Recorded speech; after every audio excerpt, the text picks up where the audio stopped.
This is the TechCurrents podcast, real talk about technology and stories from working in the tech world. All opinions expressed on this show are solely those of the host and guests.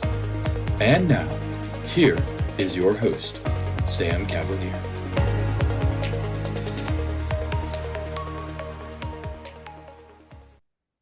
Thank you, Daniel, and welcome back to the TechCurrents podcast. I am your host, Sam Cavaliere.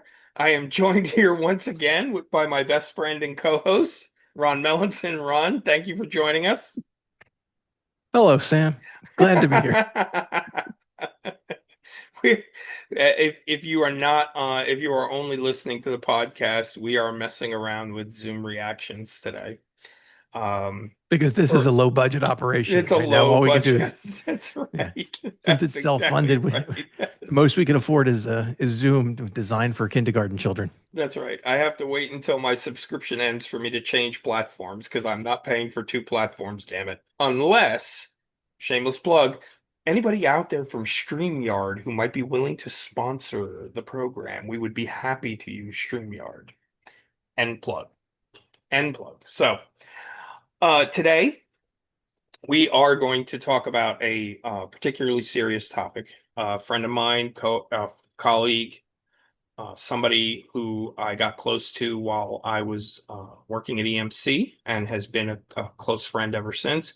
The other Michael J. Fox will be joining us tonight. He is going to be talking about what is, in my mind, a very serious topic. We are going to be discussing burnout.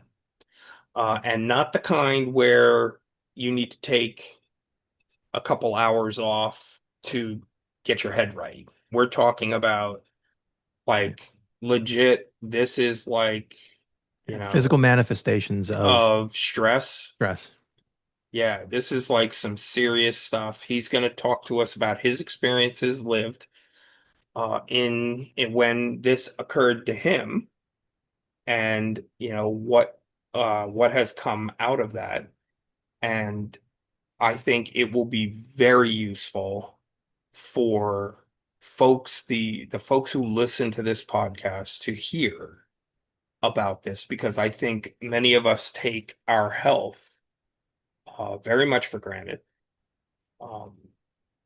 Some of the folks who are listening are longtime tech workers like us, and the things that we used to do when we were younger and we thought we wore like a badge of honor might not have been the smartest thing to do.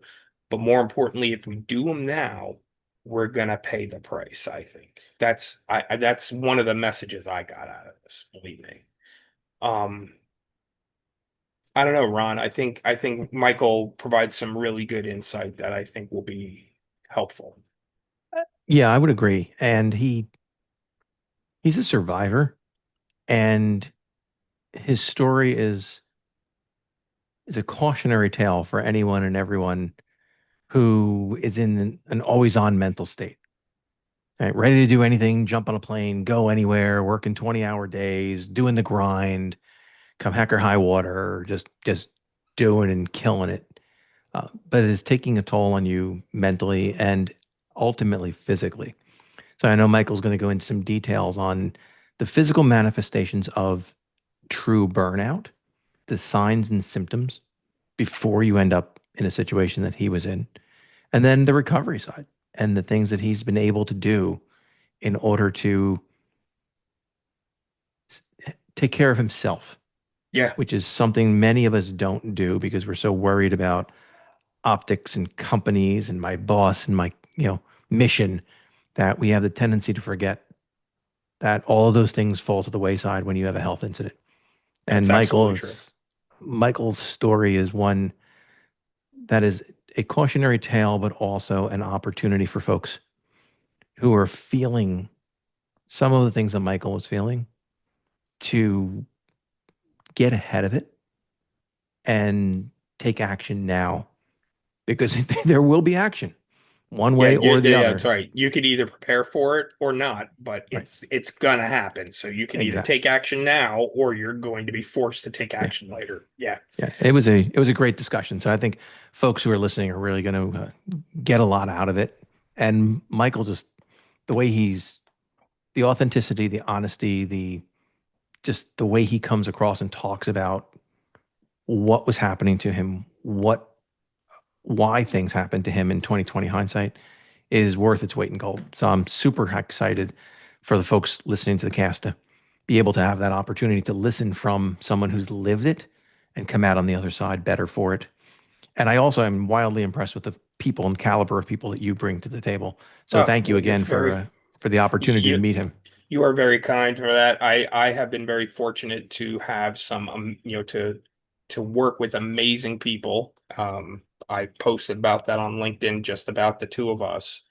But the reality is, I have been blessed and I grateful for the fact that I have been able to work with some absolutely amazing people over the years, and they are all doing amazing things. And the fact is that what we're doing is attracting some of those people to say, hey, they either will say, hey, I would love to come talk about these things, or when I reach out and say, hey, would you be interested? Like in Michael's case, he re-listened to the podcast and he was like, absolutely, I would love to do this. So I think it'll be a great conversation. So when we come back, Michael Fox will talk to us about burnout. And it's a very engaging discussion. So stick with us. Be right back. Thank you all for joining us. We have a for me, a real treat. I have the pleasure and honor of introducing a good friend of mine and somebody who has been a colleague of mine for a lot of my journey since I moved to California. At this point, I've been here now 14 years. So let me introduce everybody to Michael Fox. Michael and I had the pleasure of working together at EMC many years ago when it was still EMC. Ron, what you and Michael actually have in common was that while I was at EMC, Michael was encouraging me to write, and I wound up being one of EMC Global Services bloggers, and the reason why was because Michael was encouraging me to write. And so I started writing for that. And I had it. In addition to working with Michael, we ended up becoming very good friends. And so it's really a pleasure to have him here. He is doing some very interesting things. If you recognize Michael, you might recognize him because at one point he was a pioneer in end user computing at EMC. He actually led the partnership for end user computing with VMware, and had a book on demystifying virtual desktops. Since that time, he's transitioned. He authored another book related to product management, and since then he has had some very interesting adventures. I I actually I admire very much everything that he has been doing since he left EMC, and so it's a real pleasure to have him here. Michael, welcome to the show. Yeah, thanks for having me, guys. Really happy to be here. I got my hair cut. You can't see it in this good camera here, but whatever hair I have left, I spruced up, I shaved. I don't have a nice hat like you guys, so We might be able to fix that. Like yeah. I will tell you that like everybody else who has been on the show, I have a Michael Fox story. I remember one of the things that sticks with me, and it's one where I got cut on, Ron. So again, something else you guys have in common. Michael, I am generally the butt of Ron's jokes. Oh, good. So Okay. Perfect. Yeah. So please don't let this stop you from just It rolling. won't. Yeah, I have no trouble. we were working on selling a project in Bend, Oregon, and we were in Portland. We had met in Portland, and we met for dinner. And we were having dinner with one of the regional directors.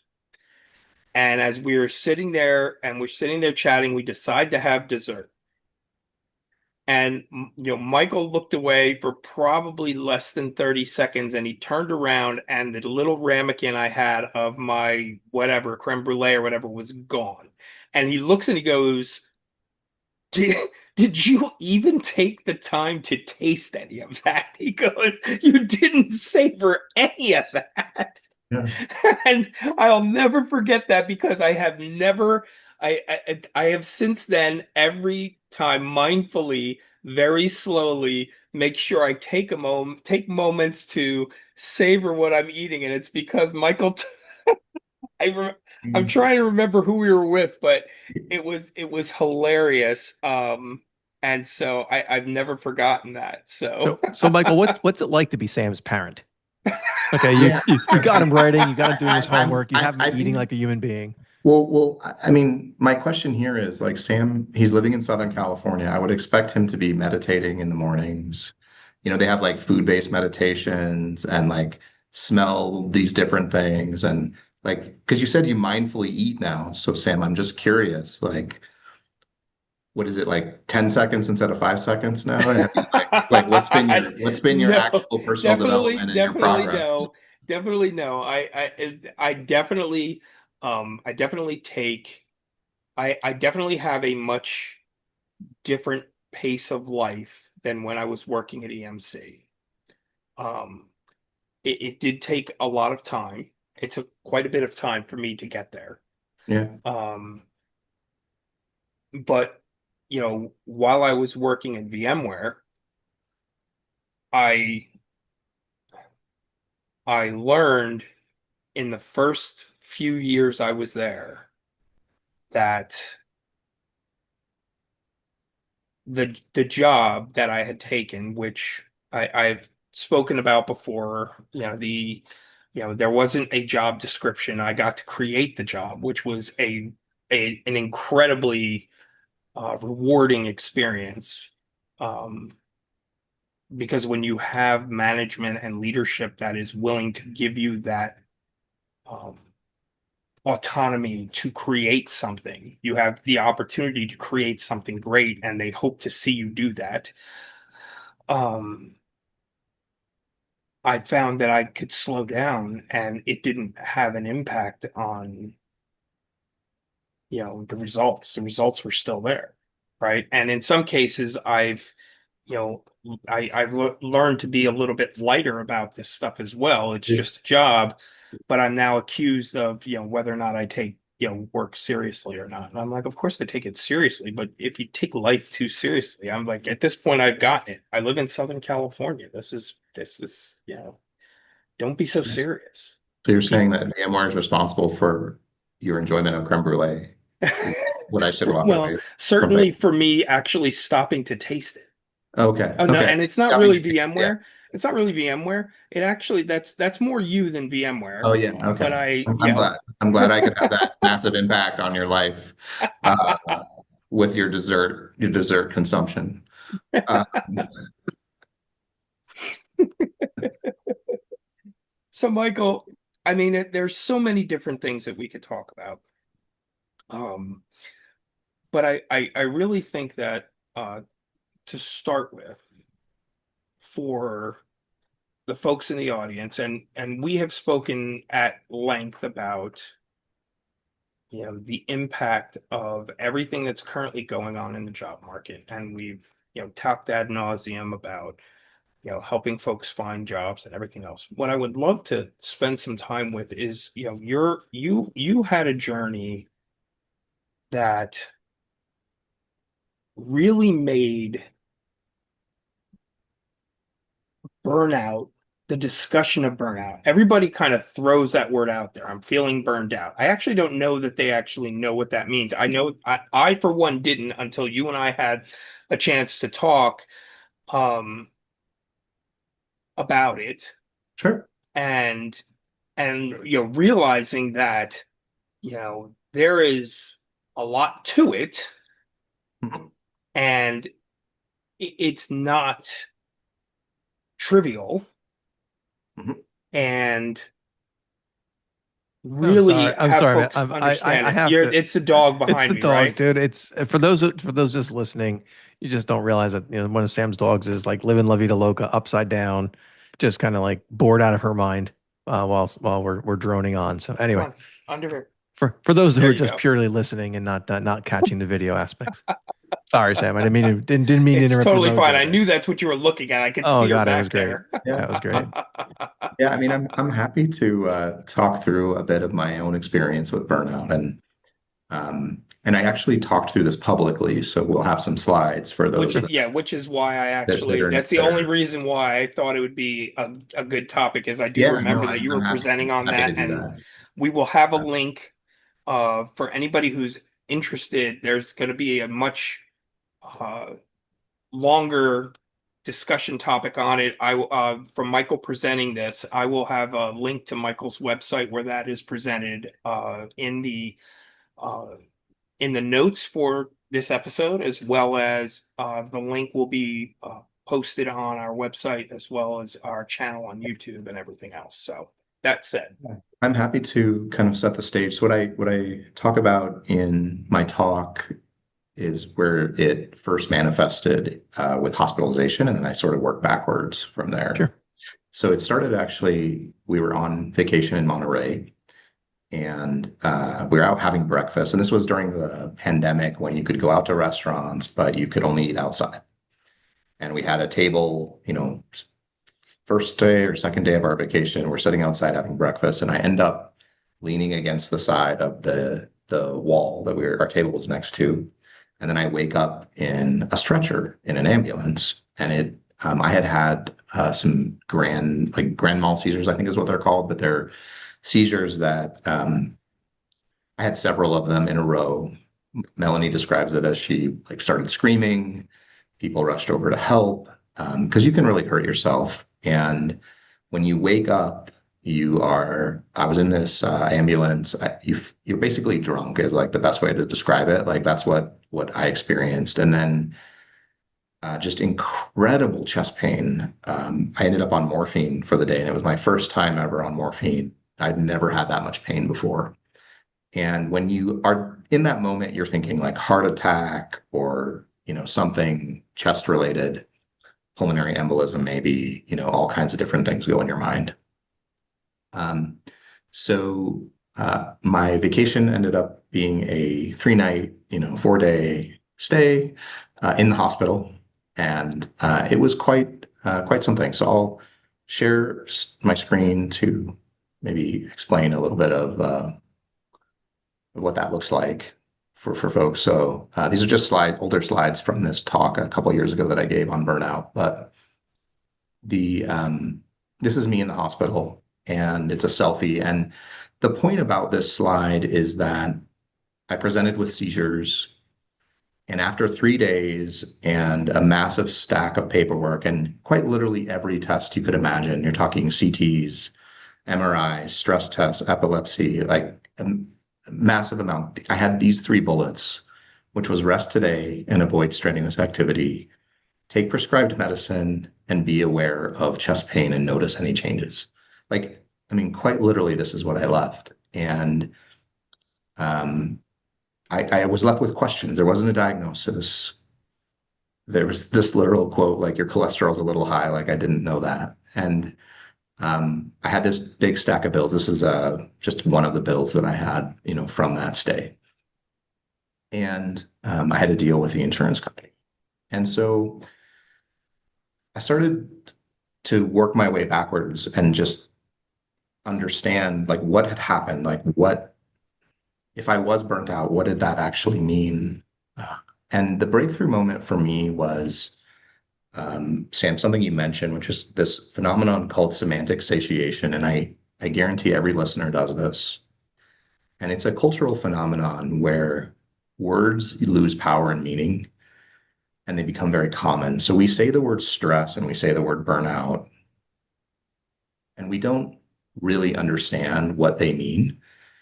And then the breakthrough for me was this word chronic stress. And I had taken a leadership role that was the definition of chronic stress for me personally, for my family.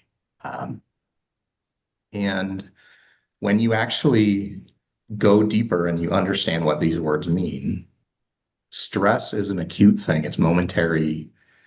It's a heightened sense of alertness. It actually can be a very good thing. It came from back when we were hunter-gatherers and we needed to run from a lion or whatever. Chronic stress, though, is long-term high amounts of stress. And you can read this list of things like serious health problems, long-term mood disorders, insomnia, substance use abuse, cognitive issues, weight gain. Like you look at this list and you go, this is crazy. And then what you do when you look at burnout and you start to learn about burnout is you realize chronic stress contributes to burnout, but this is even worse. It's these feelings of extreme exhaustion, like detachment and cynicism. And one of the things I describe to people is, I was working on some of the most amazing technology I'd ever worked on in my career. I mean, we were doing AI work 2016, 2017, 2018, that for me was just unbelievable. I get into 2019 where I switched roles because of the work I had done. And I was doing things that I just couldn't even imagine. And yet I was negative about those things. I didn't feel like I was effective, even though I was leading a global organization, doing this massive transformation with real opportunities. And there's all these other things that happen. And the big key ones are things like how they negatively impact your relationships. You actually can't function socially. So once you actually look at this and you start looking at this list and you go, those are all the things that I experienced. I mean, I couldn't have an emotional conversation because I was emotionally exhausted. I slept all the time and I could never actually catch up on sleep. So you learn that burnout right now is classified as a phenomenon. And the best thing I can say is most people have experienced imposter syndrome or Sunday night syndrome or compassion fatigue, but those are actually similar. They're combinations of diagnoses that are very complicated. And there's a lot of debate and a lot of good resources and as to like why you can't be diagnosed with burnout, for example, in the United States. There's some really good reasons for that. So my last learning, and we can pause for some discussion here, is just that hard work is not burnout. Because I had worked hard my entire life. I had worked hard with you, Sam, at EMC. I was doing my MBA and sailing and flying around the country, working like 75 hours a week, and I loved it. It was great. I was like taking my weekends to write a book. Like I had worked hard forever, and I just didn't understand the difference. And so this is the slide for me that came out. And I should have said in the beginning of this, I'm not a medical professional, so everything right. is my own opinion. Don't worry. I have that all spelled out in my. Okay, perfect. You have all the disclaimers. So this was the thing, right? Is like when you look at hard work, you're highly engaged. So you're putting in effort and focus. You have passion, enthusiasm, but you are able to step away. You can rest. You can recharge. You feel accomplishment and satisfaction, and you feel pride in what you're doing. And it can be anything. And one of the most interesting things about burnout is you learn that there are specialty kinds of burnout, like for teachers, for healthcare workers. And the contrast here is very clear. So for me, it became, as I worked backwards, very easy to say, oh, yeah, I was not working hard. I was burning out. And I was in a state of burnout. It can last for years. Mine was probably 18 months before I was in the hospital. And then I actually feel pretty lucky. There are lots of negative, very negative behaviors from burnout that can happen. So like I didn't end up with substance abuse or anything like that. I have had in my prior life, like my prior earlier late teenage years, early 20s, like history of like mental depression, like mental health with depression and other things. And Sure. I didn't have that, which I felt very blessed. But it's very clear. So maybe that's useful for some of your listeners. If they're in this situation, it's probably a lot more serious than they really realize. Yeah, realistically, I think the reason that I thought this was such a good topic, and first, let me appreciate you for sharing your personal experience with this. I know you've done that before, but I greatly appreciate you doing it for the folks listening, because this is because this is so serious. Like, to your point, we as a general industry, the tech in general, the tech industry, and that's primarily who we target. So it's not that this doesn't happen other places, like you said, teachers, medical professionals, but in the tech industry, we deal with semantic satiation, and where the word burnout gets thrown around. But the reality is, I don't think folks necessarily realize how tangible it becomes, and it can manifest in a really bad way, and you want to get a handle on it before you get there. For folks that maybe are data driven, you do not have to look very hard. There are some wonderful surveys about management at the management level, as an example, where more than 55 to 60% of managers exhibit numbers of these feelings. And one of the things that is really important is that people have to understand that it's one of those things that I talk about later in the talk, but how you talk about burnout, especially at work, is not a simple thing. And you have to kind of step back and say, HR as a function is generally designed to protect the company. Yes. And the HR industry itself is not a medical industry, right? It doesn't. No. So when you read these reports, you have to kind of realize there's two or three or four lenses that like take away from how bad the problem actually is and can be. And this is when you also have to think about there are other aspects of the workplace. For example, like being in a toxic workplace, having sociopathic, narcoleptic, psychopathic leaders in place. Those behaviors are magnifiers, sometimes exponentially, for these types of things. And lots of examples and stories, but you have to, I would encourage your listeners, go look at some of the data, because some of the estimates, like in terms of the number of highly functioning psychopaths in leadership positions, it's very high. And when you understand that,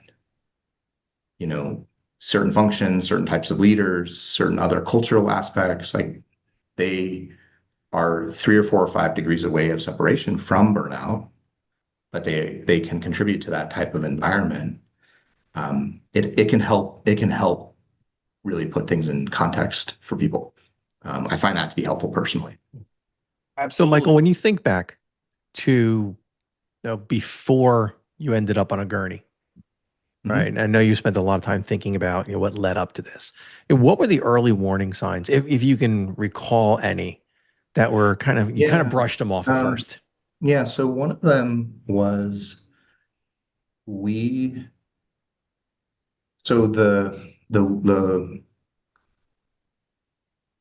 you enter these periods of hard work where you are so highly motivated, Ron, and it's like such a fun experience. And you're doing things that just feel so great. And when you actually, that's actually, it sounds like a great thing professionally, but it's actually unhealthy because you can't step away from that. And you start to make decisions in favor of reinforcing that behavior that are contrary to your health and your responsibilities. So a simple example for me was travel, where I would, be working 5 days, 6 days in New York, and I just would stay the weekend. Or I would fly back for 24, 36 hours and then go hit two cities on my way back to New York because we're doing 2 or 3 deals. We're trying to build new products, get these joint ventures going. And we're working at like very high levels, or we're working on very innovative work. And that was, I didn't realize it at the time because it was for me, this was a new step in my career. We were a company in transition. Everyone was kind of putting in this thing, and it was actually the culture that had been created. And what was funny, Ron, is that I had in my prior job, it was making software for the investment banking industry. And I had learned how hard young investment bankers work. Like that industry is just, you work very hard when you're very early, 70 hours a week, you're in the office because you're working on big things and it's just very hard. And that's just how that industry is. I didn't, it was like funny because I had seen that on the outside, but I hadn't experienced it in an environment where that was encouraged, and you just started to see that. The second big red flag was that there were several moments where at the time I was amazed, or I thought they were funny, or they were okay. But then looking back, you recognize they're actually the signals of a really bad culture in place. And Ron, like some of those are how we hired and fired people and how quickly we were doing that. And it was guised in this like high performance culture, you better make it, that kind of stuff. And that fast paced. Yeah, fast paced. And looking back, there was a bit of naivete about that because I was,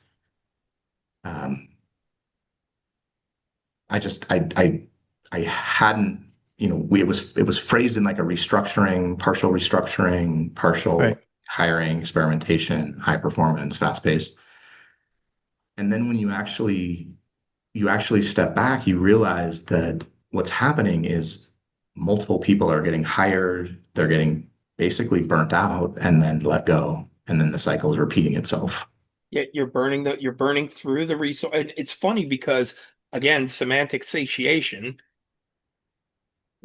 although I'm not sure that it is, that has been referred to, that kind of behavior has been referred to when talking about a number of large tech organizations where they pretty much burn through this young talent that they are, because they're willing to do it.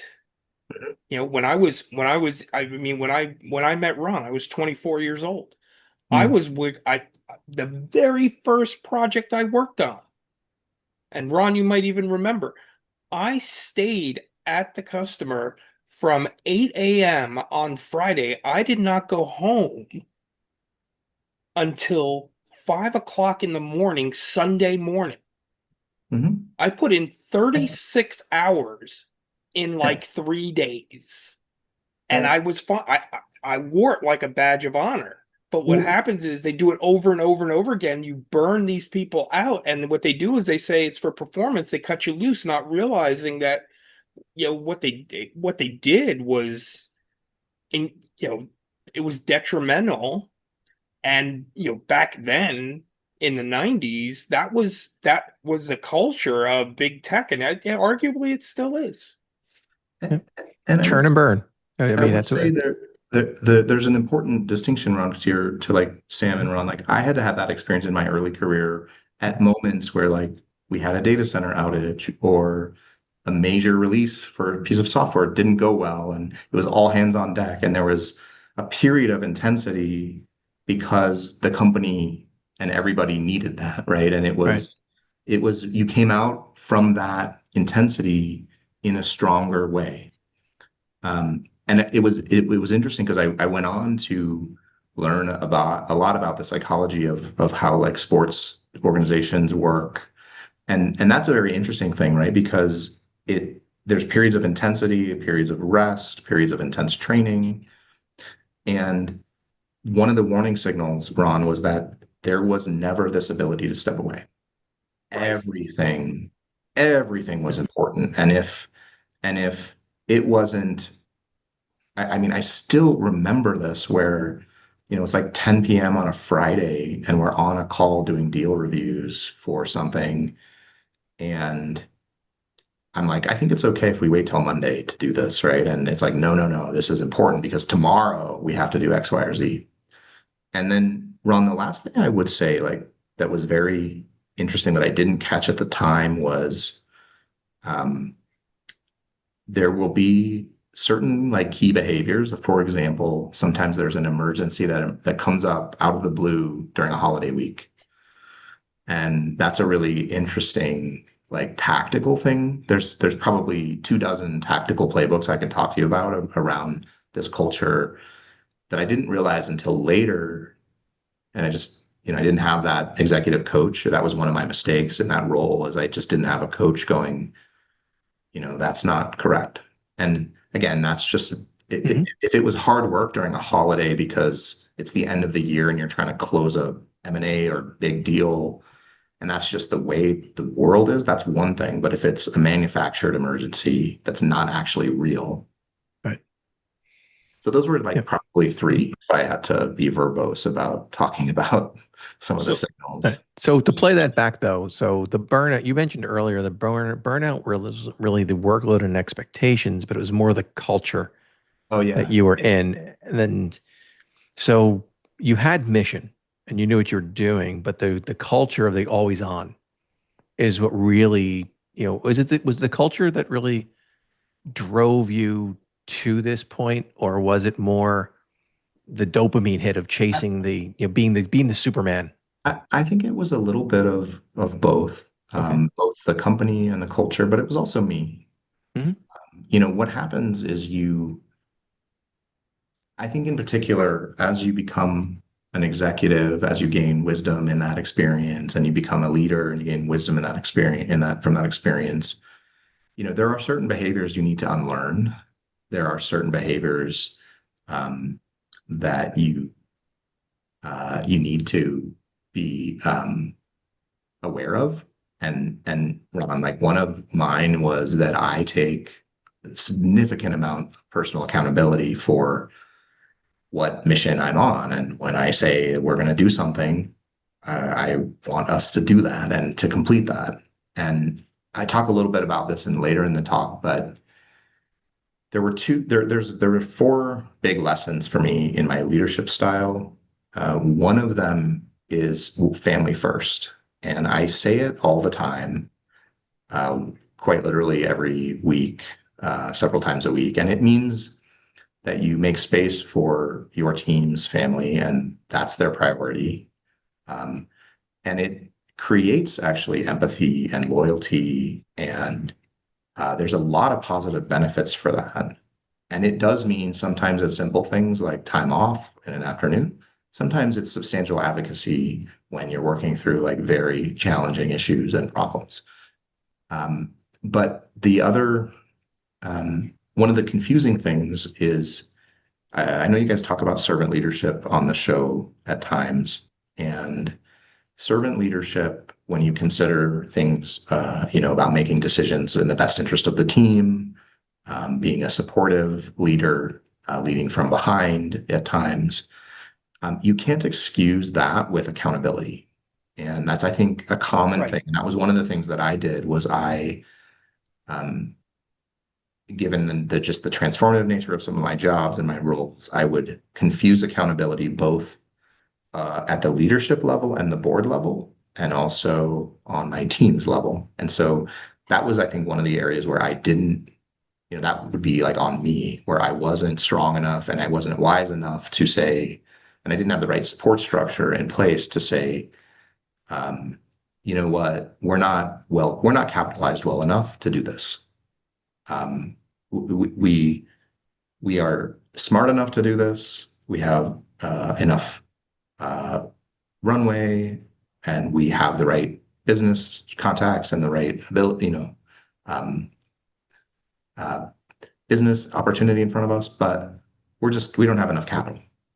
Um, and so, as a simple example, that from a that's an ELT level and board level leadership accountability from a look, engineering's not, they're not being responsible, they're not being accountable for their side of what we're trying to do, or sales or marketing or product, And so not confusing accountability was another area. Doesn't mean we're not all one team. It doesn't mean you're not pitching in, but it does mean you don't cross those boundaries of accountability and responsibility when, momentarily it's fine, but systemically and in the long term, it's really bad.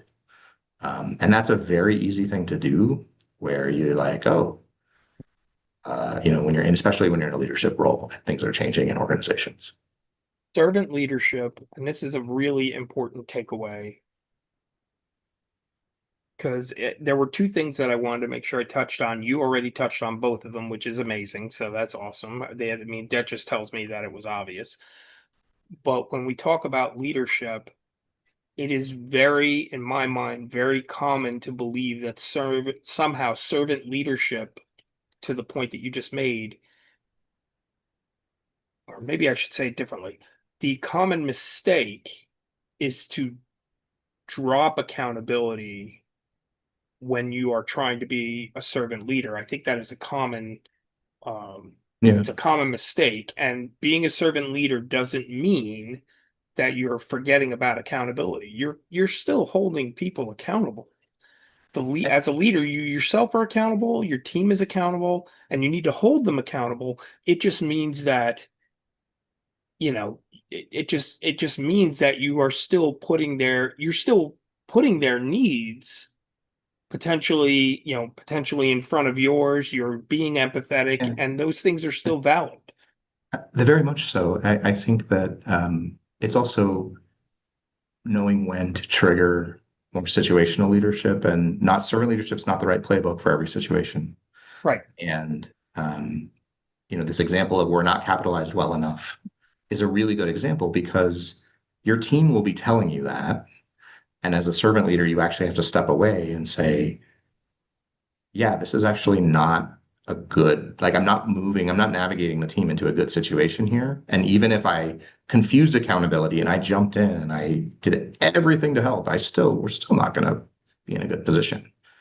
And I would say that one of the third ones was later I learned about this idea that to help others, you have to help yourself.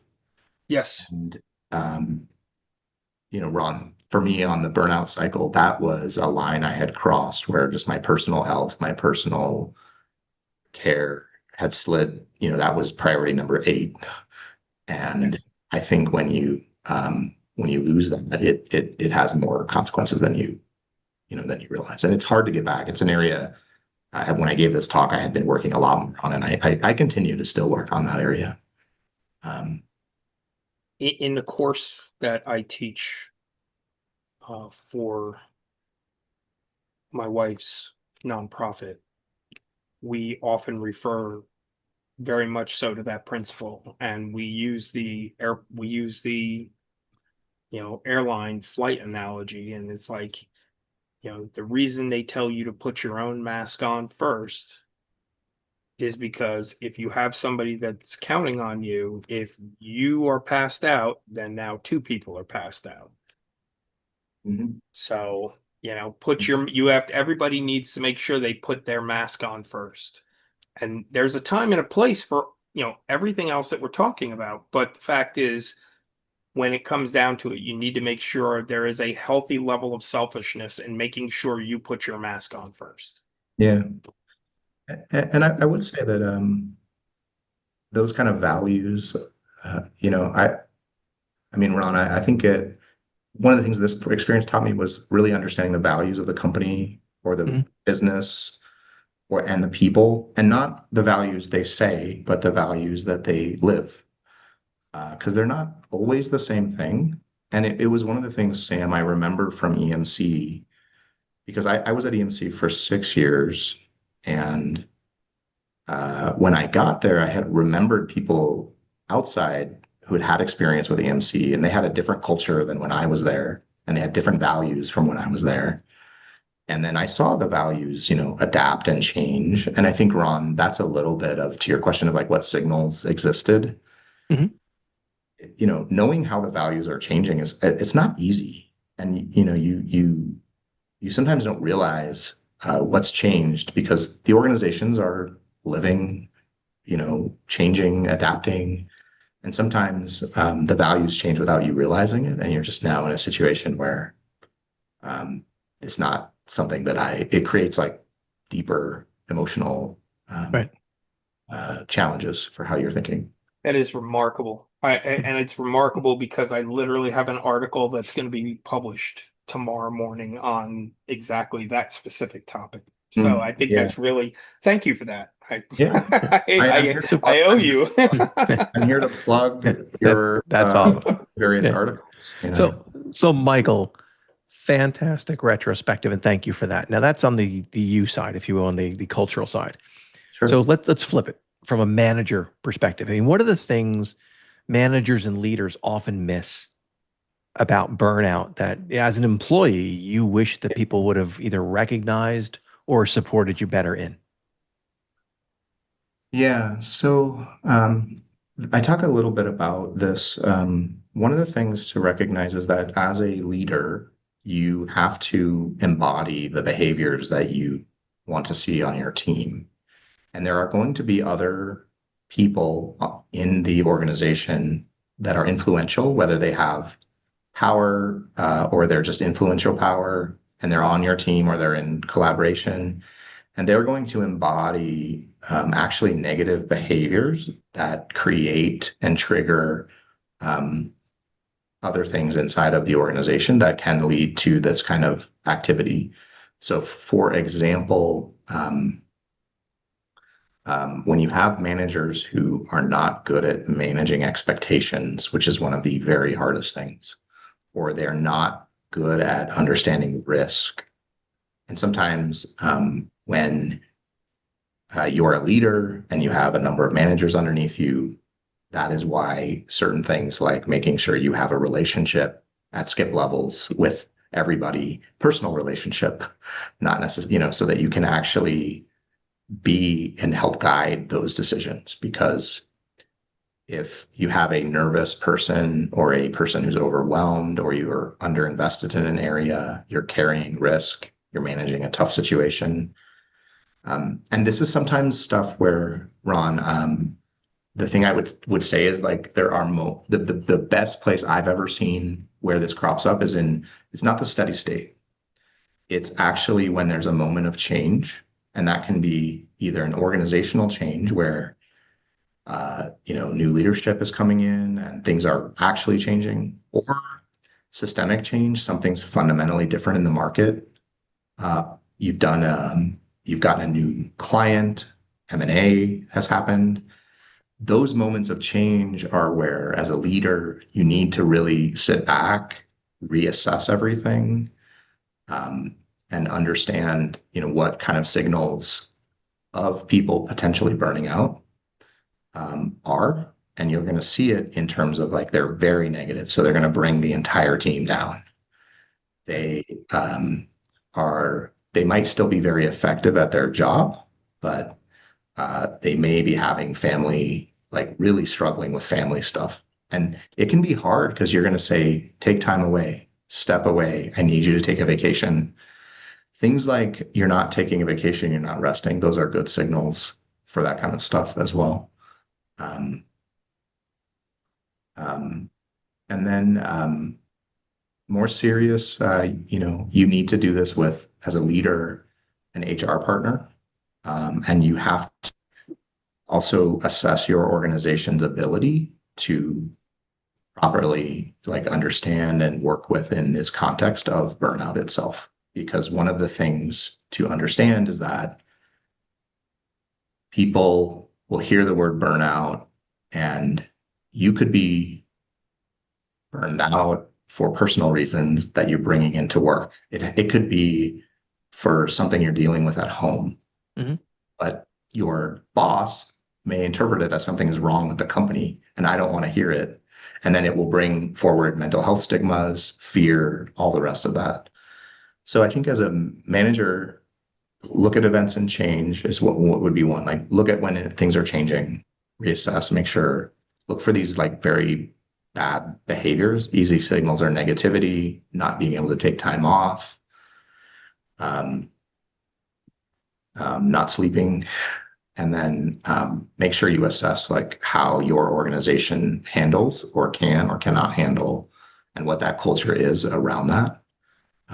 Many times you'd be surprised how positive the discussion can be.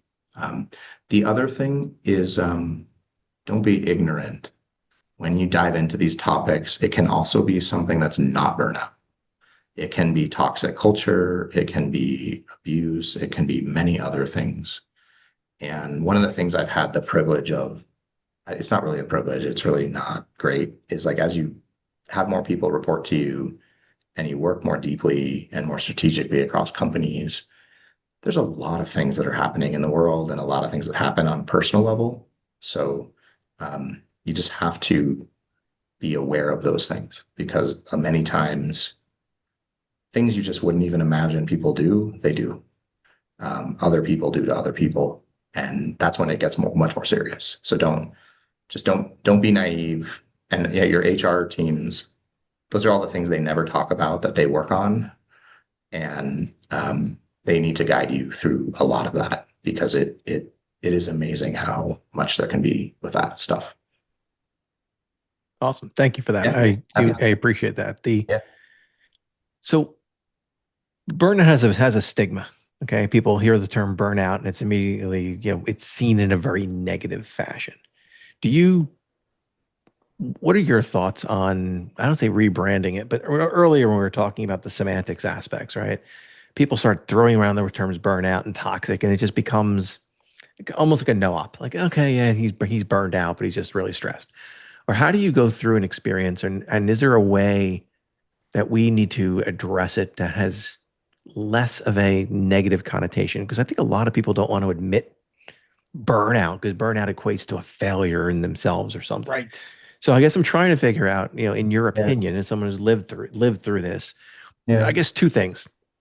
The first is how do you get past the stigma of burnout? And I greatly appreciate your sharing your experiences with us and publicly. And the second is how do you rebuild trust in yourself and your own confidence back on that journey back from a burnout scenario?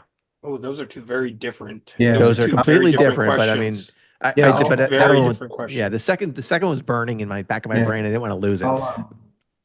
I'll answer this question kind of in two ways. I think for the first question of the stigma, Yes. I think that I had an advantage in that, in my early 20s, I was suicidal.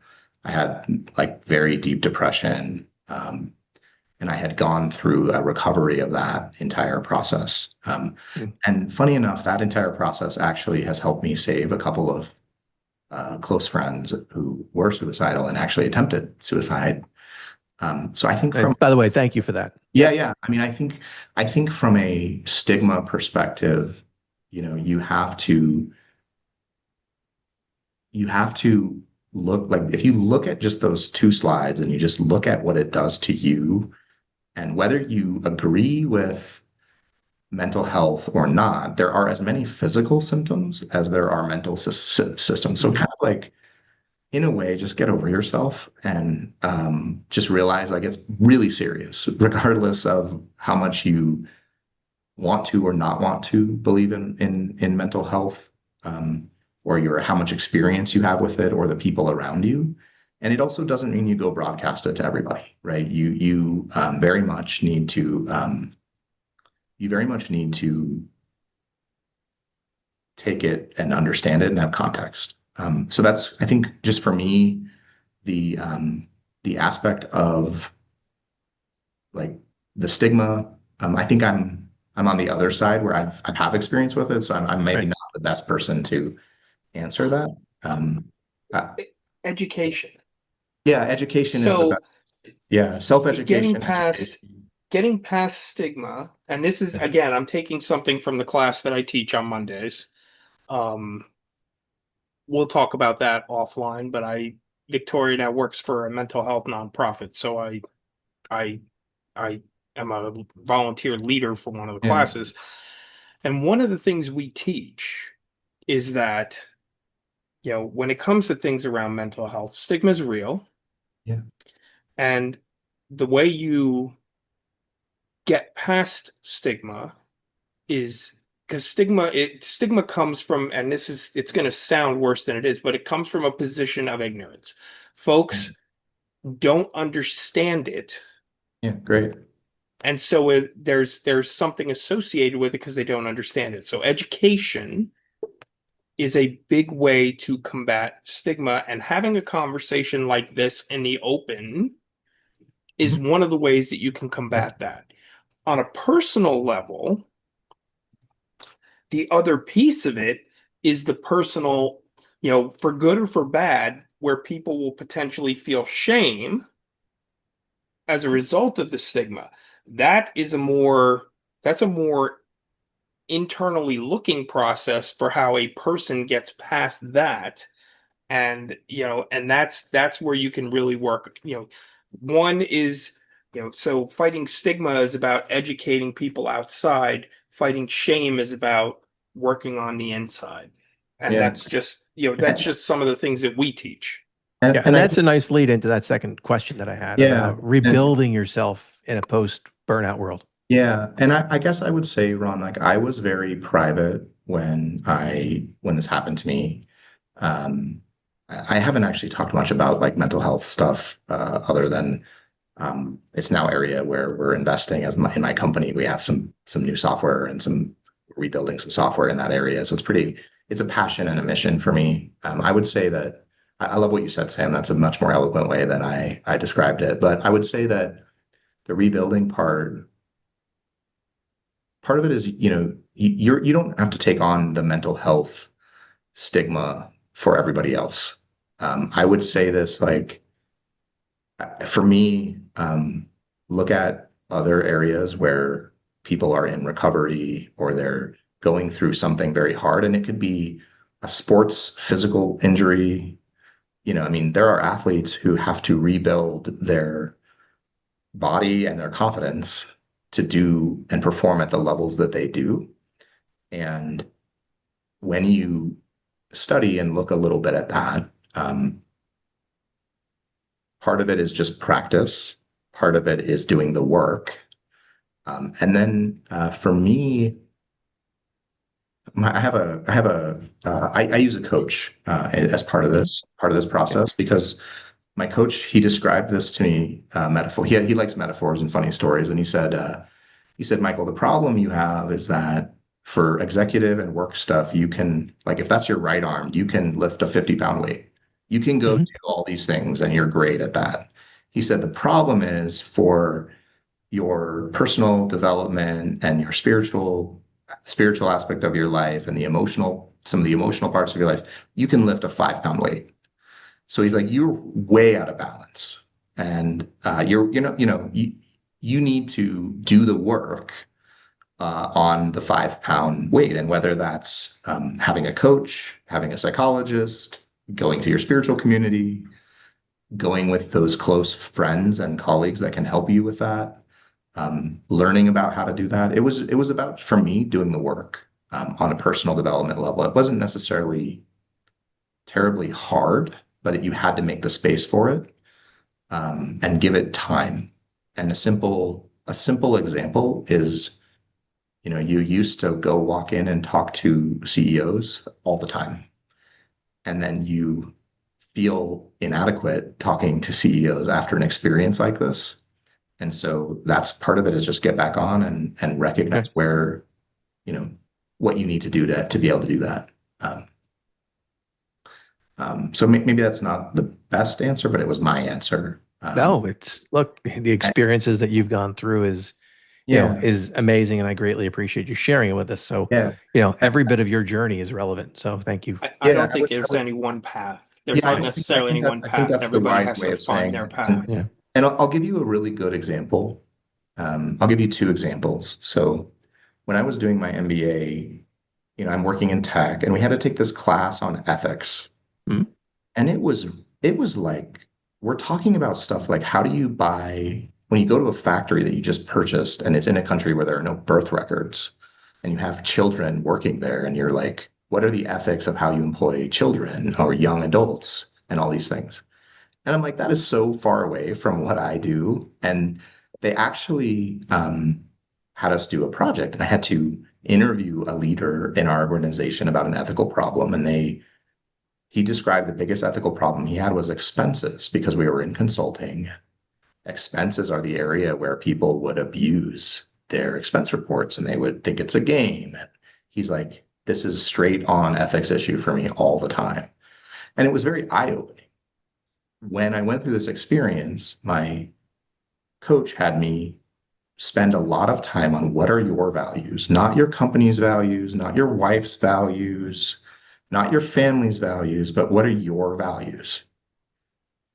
And then, the other question of what do you want? So then you look at that and you say, what are your values? What do you really value?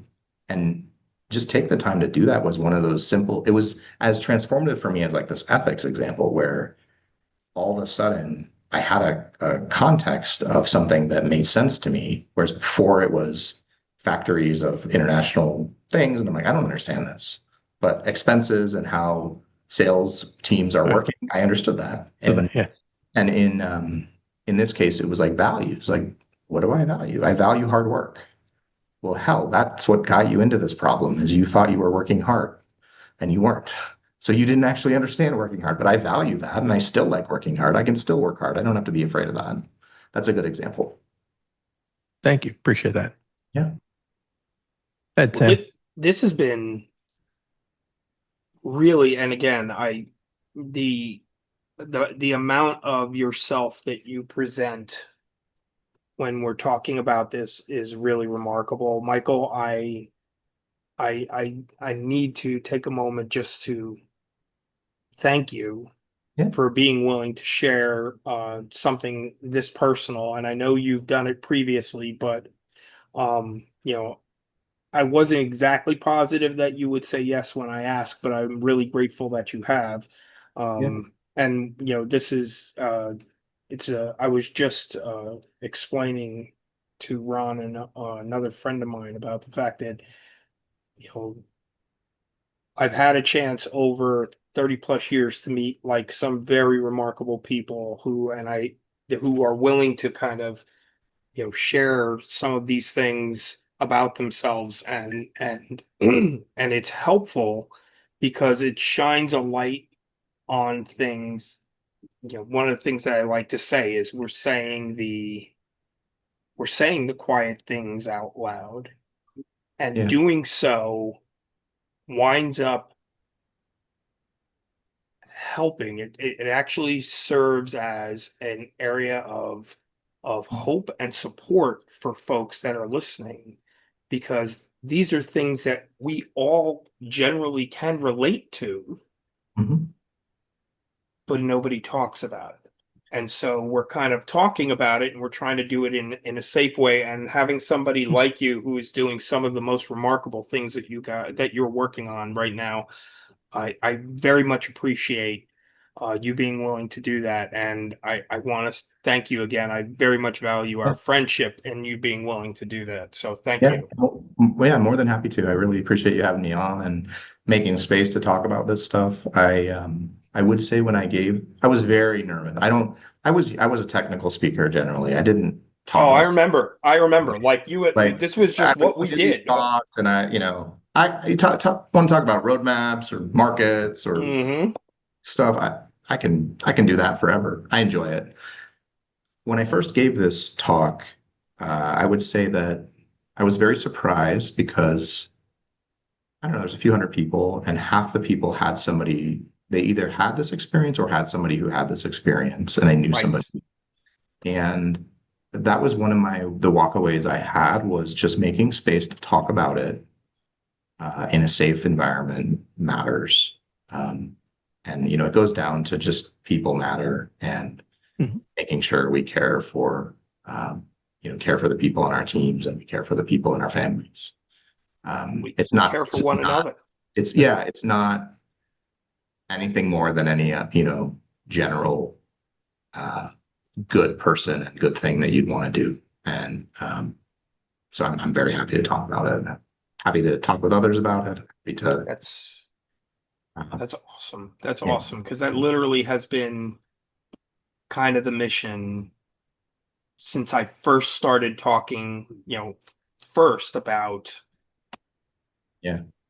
what happened, how I felt and everything when I got laid off. So it literally has just been, the mission is building on that ever since. And it's led into some really, in my mind, Yeah. some very interesting topics. I have gotten some pretty remarkable feedback from people who Yeah. have said, thank you for this.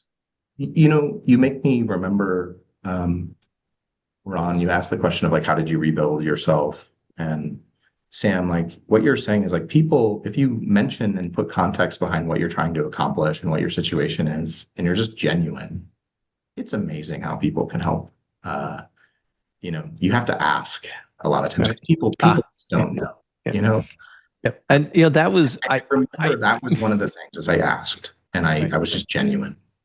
Yes. Yeah. And that one of the things I did want to kind of end on, if as we're coming here, what would be the one piece of advice that you would give someone who truly feels that they're on the edge of burnout, right? Before they're taken out of a restaurant on a gurney? Eh, Yeah, so I mentioned this early in my talk. It is not, an if, it is a when.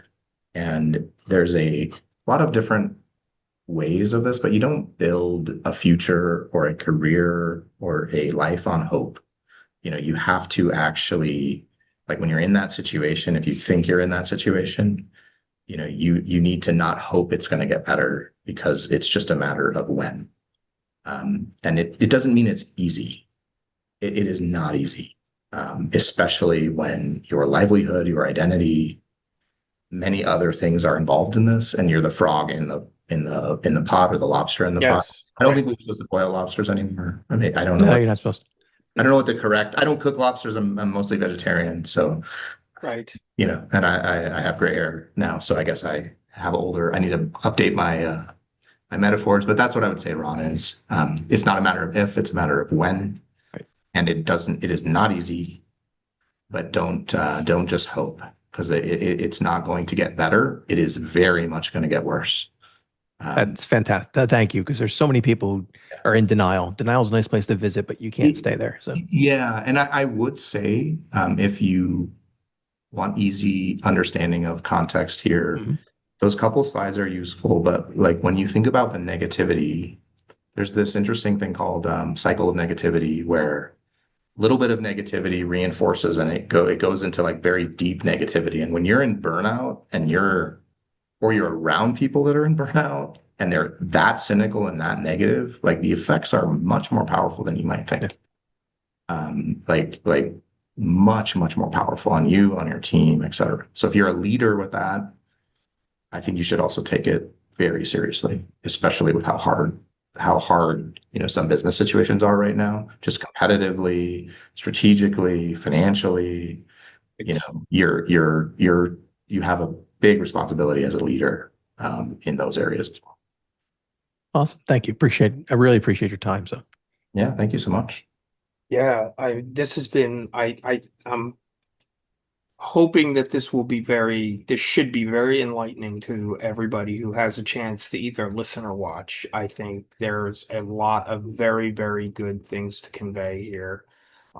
If nothing else, one of the things that, personally that I would continue to reiterate is make sure you put your mask on before you put somebody else's on, because you can give too much of yourself. You have to take care of you. There are times you have to take care of yourself, or you are not going to be able to give anymore. You have to take time to fill your bucket, whatever that is. I mean, Um, for you, and Sam, that is like creme brulee and being mindful about what I'm eating, yes. creme And brulee. one thing for certain, I have not sacrificed the eating part of the being mindful. I have made sure that I have done that. Good Make for no you. mistake. Good for you. But realistically, if you see somebody who is struggling, if you see it, and I'm not going to reuse the phrase, I'm going to say separately, something different. If you see it, call them, especially if it's somebody that you purport to care about. Call them, because chances are they don't see it. They don't see it, and they're just going through the motions. Even if what you're doing when you call them is breaking their mental cycle, it helps give them a moment to step away from whatever it is. But reach out, because that can mean a lot to someone. For our younger audience, Sam, they might need to text first to say, "Can I call you?" Yes, that may be. There's an etiquette here. You're kind of skipping over. You're showing a little bit of your age here just by I know. Well, I have just gray, so I mean, fearlessness. Pick up the phone. There's an etiquette here these days. yes. Well, thank you, Michael. You have been extremely generous with your time. I very much appreciate it. I think this will be very valuable to everybody. So thank you so very much. Yeah, happy to. Michael's website, links to his website, to his talk specifically about burnout, will be in the episode notes, as well as links to it on our YouTube page and the TechCurrents website. Thank you all for listening to this particular episode of TechCurrents podcast. For my very good friend, Ron Melanson, our guest, and my friend Michael Fox, I got to tell you, the gratitude that I have for the fabulous people that I have had a chance to meet over the years is tremendous right now. I'm Sam Cavaliere. Take care of one another.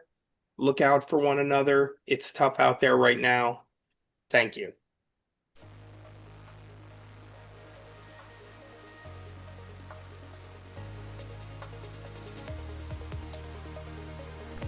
Thank you for listening to the TechCurrents podcast. The TechCurrents podcast is hosted by Sam Cavaliere. All content and views expressed as part of the TechCurrents podcast are solely those of the hosts and guests, and do not necessarily reflect the opinions of the podcast platform, any employment organizations, or any affiliated entities.